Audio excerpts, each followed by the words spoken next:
Brian Strickland joining us, running for Attorney General, current state senator. Mr. Strickland, thank you so much for being here. Faith, thanks for having me on the show. Good to be with you today.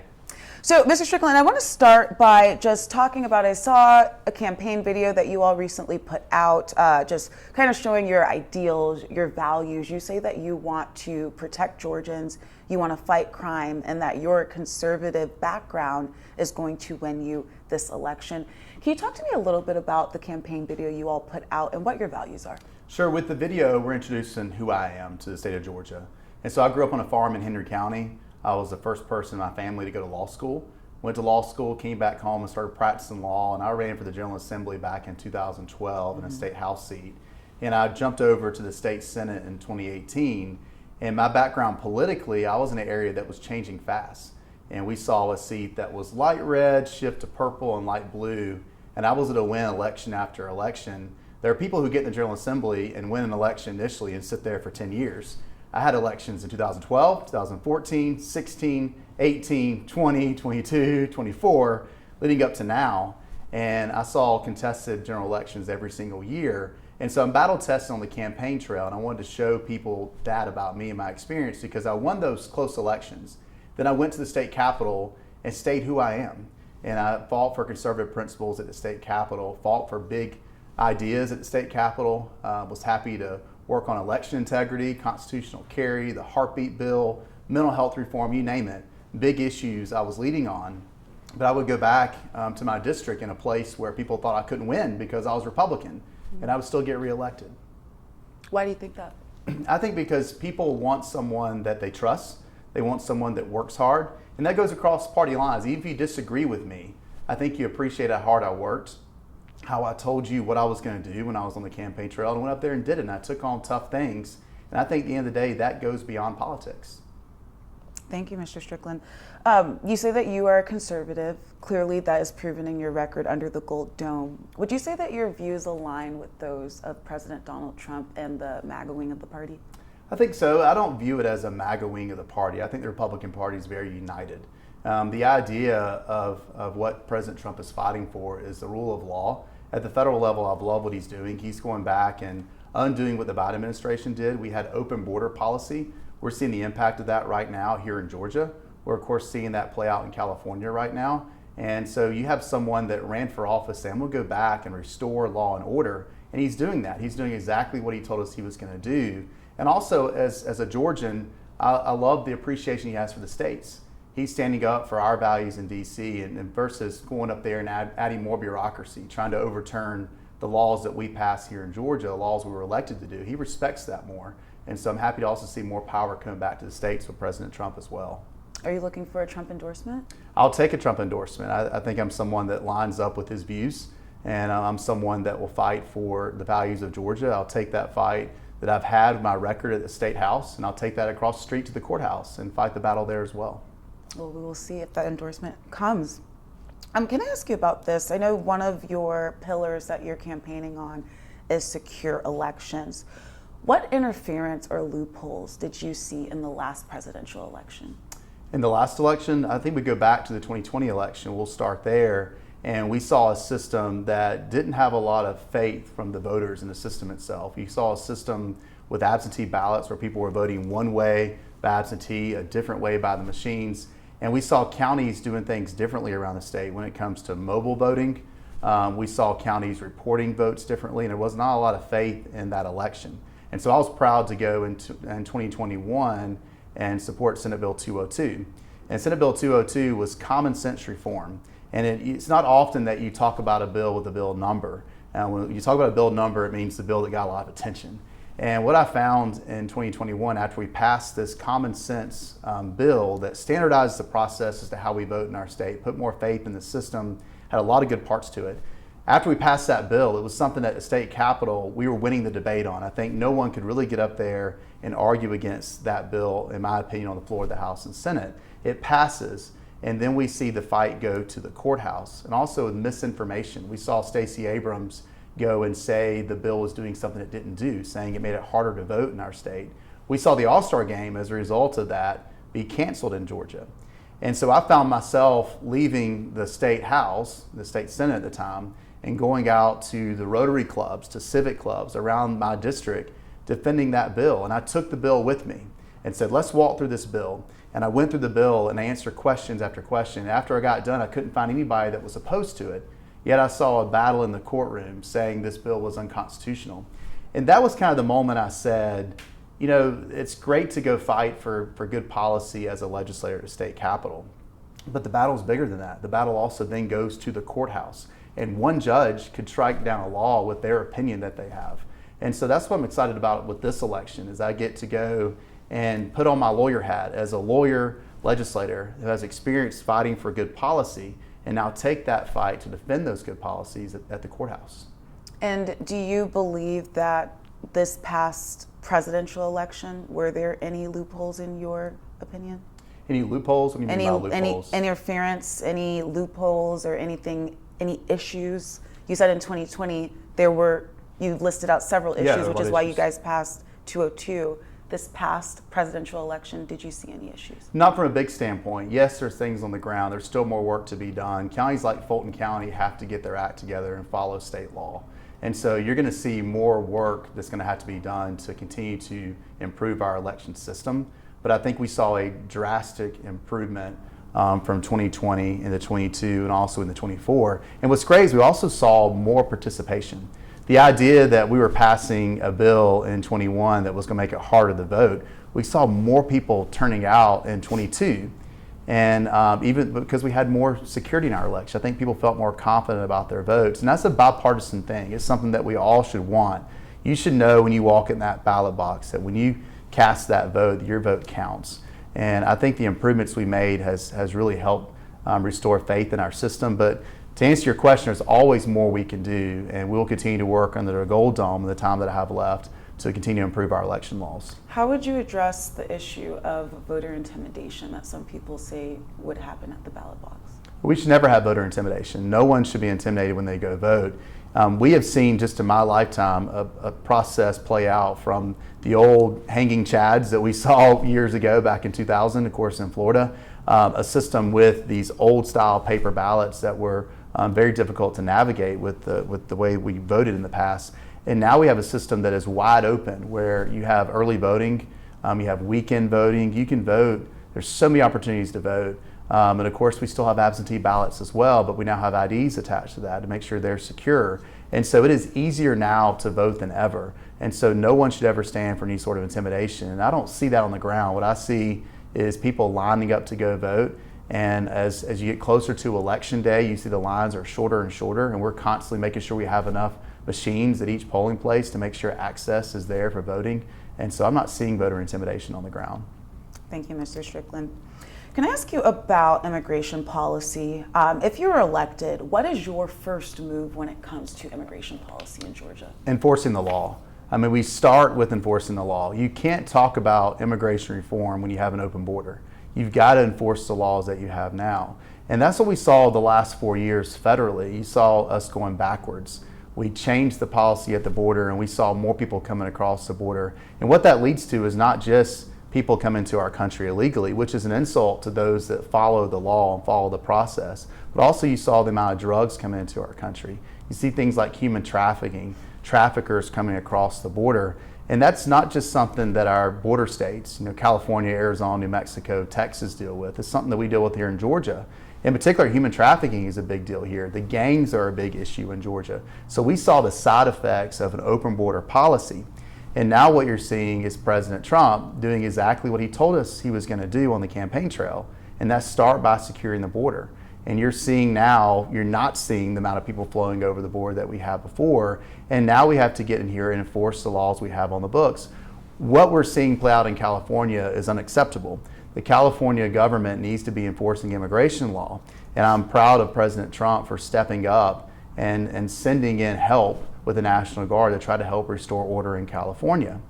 Because what you have is, what started all this is people not wanting ICE agents going in and enforcing the law. And in Georgia, we took a different approach. We passed a bill that I was proud to support that says you will comply with ICE. We will make sure our local governments are complying with immigration law. And if you don't, private citizens will sue you to make sure you're complying. And so we're not going to have sanctuary cities in Georgia. we're gonna enforce federal law because it's the right thing to do, it's the fair thing to do, and we want to make sure we don't have more drugs flowing into Georgia and more human traffickers coming to our state. Can I ask you about a change.org petition that your fellow legislator, Republican Casey Carpenter, has put out?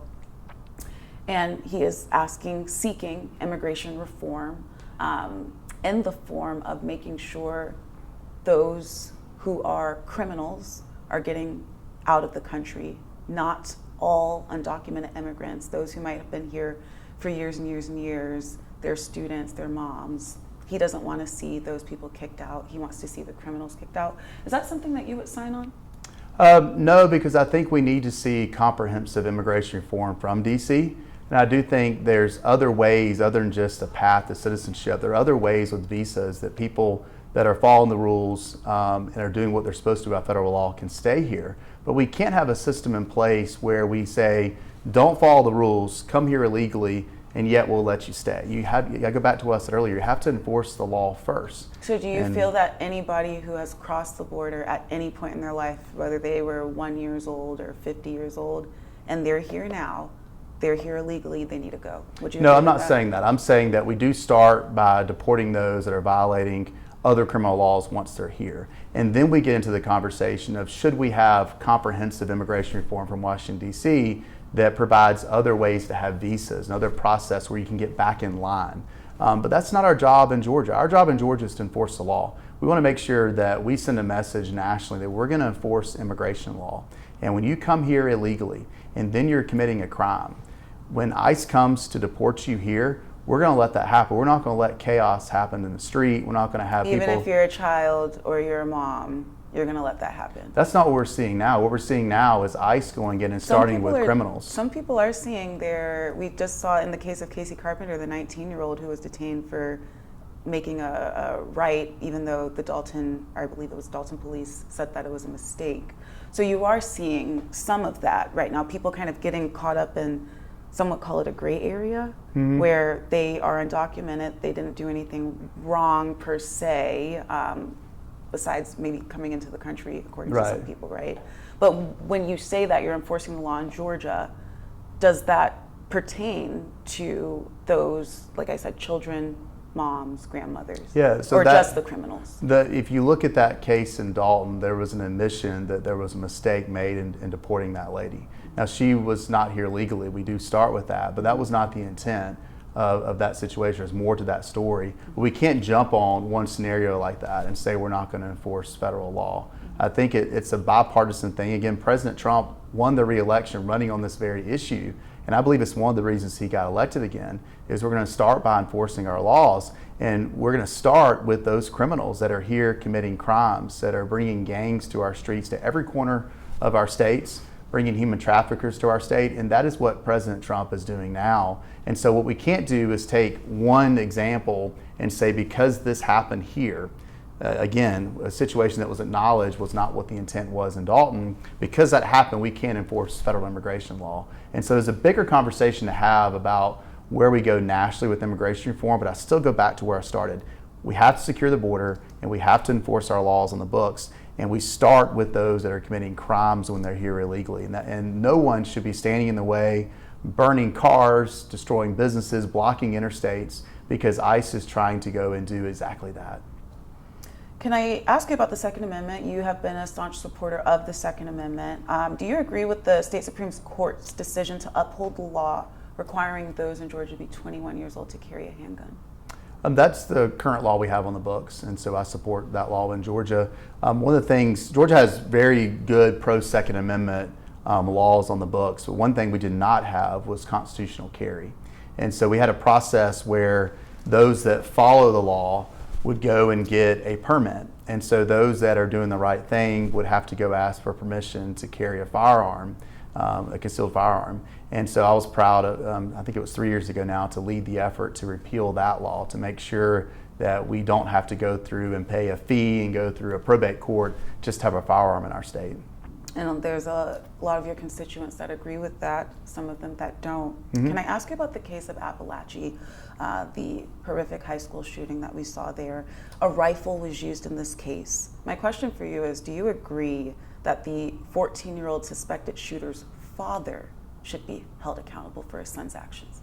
If the father was negligent in having his son have access to that firearm, then yes. That is a terrible tragedy. It's never acceptable to have that happen in any of our schools. We passed legislation this past year trying to dive into exactly what happened in that situation. And part of the issue was the transfer of records between schools. We also added new crimes on the book to deal with those that are making threats inside of a school, because early intervention is the biggest key to preventing gun violence.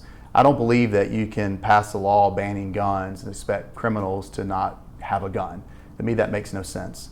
And so we can't take a tragic situation like that and then try to say we're going to ban guns. We can instead take a tragic situation like that and learn from it.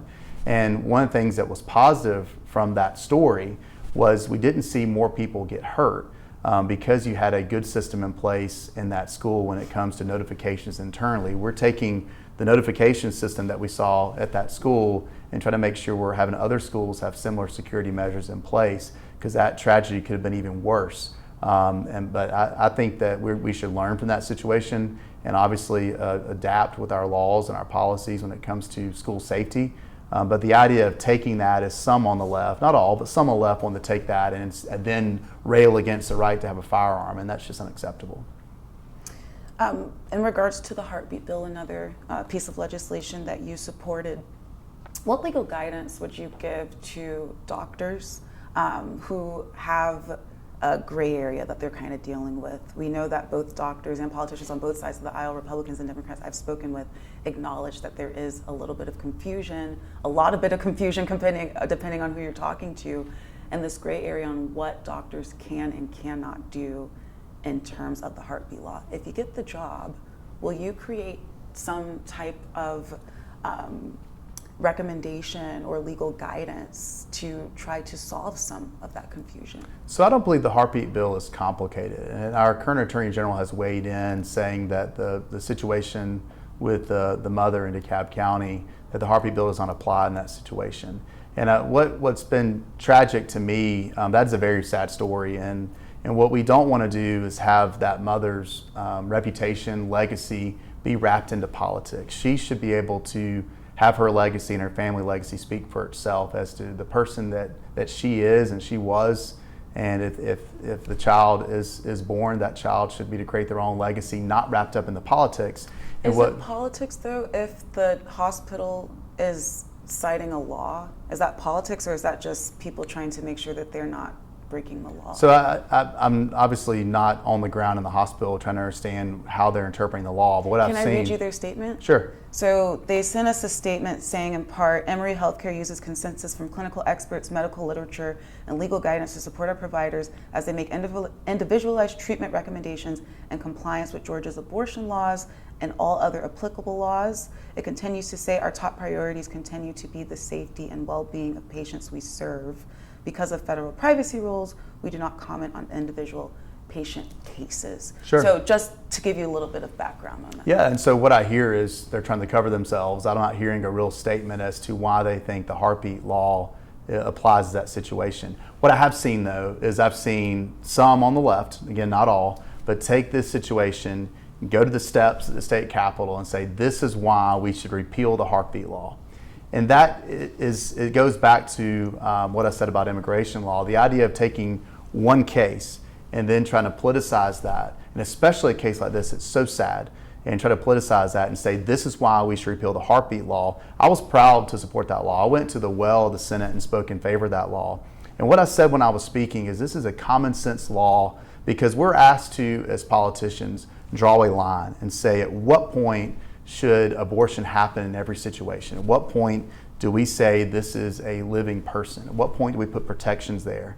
And I believe we hit the right spot with that law, and I was proud to defend that. After I did that, I had an activist from California that said, I didn't like what he said, ran against me in 2020, and that my whole election was based on that law. And again, in a district that had actually gone Democratic, I went and defended that law everywhere I could, and that was the primary issue in our election. I still got reelected because I believe people look at that law and say, this is common sense. This is where the line needs to be. And it's not complicated at all. So as Attorney General, I'm happy to assist with reading that law and interpreting that law. but it's something so you that would provide some clear guidance. And I preface this or follow this up by saying, if you're Attorney General, I don't know, we'll just use this example. I know it's one example, but let's say an Emory doctor decided to take the mother off of life support, and a citizen comes and sues them saying this was unlawful under the heartbeat law. Would you, as Attorney General, defend that doctor?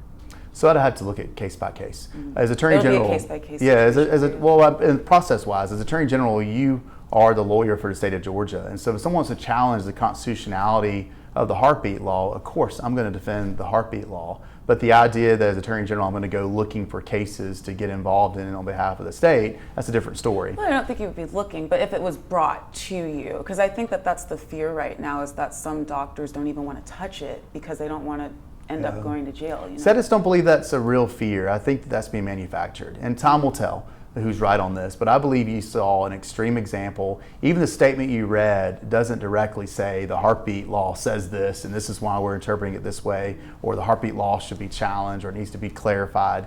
I think this is all politics. And again, it's so sad. I don't even like talking about it because it is such a personal matter for this family to have to go through that I don't think we should be sitting here talking about their personal matter because of the politics involved. And that's the only reason I think this is coming up. I hear you. There are a lot of people who say that there needs to be some explanations to make sure that that gray area is taken away. But I want to move on here to give you an opportunity, because I want to be mindful of your time as well, because I know I'm not the only journalist No, that I'm you're happy to be talking with you. to No, during I'm this. enjoying being with you. You said that a couple of your values are faith, family, and freedom. When it comes to the law here in Georgia, separation of church and state, how do you feel about that, especially when it comes to like the children? You have young kids in school. I have two little boys. You are a faith-based Right. man, though. But how do you feel about that, especially when you take the role as Attorney General? Well, I mean, those are the foundations of our society, and they're foundations of our state. And that's why I mentioned faith, family, and freedom. I'm a person of faith. I'm still in that in my little boys. I think that is something I hope to continue the legacy in my family. We go to church, we're Christians, and we believe that in the principles of Christ. And I'm trying to do my best to instill that in two little boys that are now 5 and 7, and from an early age. And family is so important to me. And as someone that's running for office with a wife who also works full time with 2 small boys, we live out every single day what so many Georgians live out. We are trying to balance raising a family and having a career. So with me, you get someone who goes into office knowing what that's like personally. I think that's really, really important. And then freedom is a very basic concept. I mean, we could talk about all different areas of that, but it's the whole idea that we don't need government for everything. There's a role for government. There's a role for the branches of government. But the idea that government has to always have the answer, or always intervene, and always provide you guidance every single day, I look to a higher power for that. And that's what inspires me. And so that's why we run on those principles, and that's the basis of I guess the basic side of what that means to me. And can I just clarify my question? I did not frame it correctly, so I will frame it now.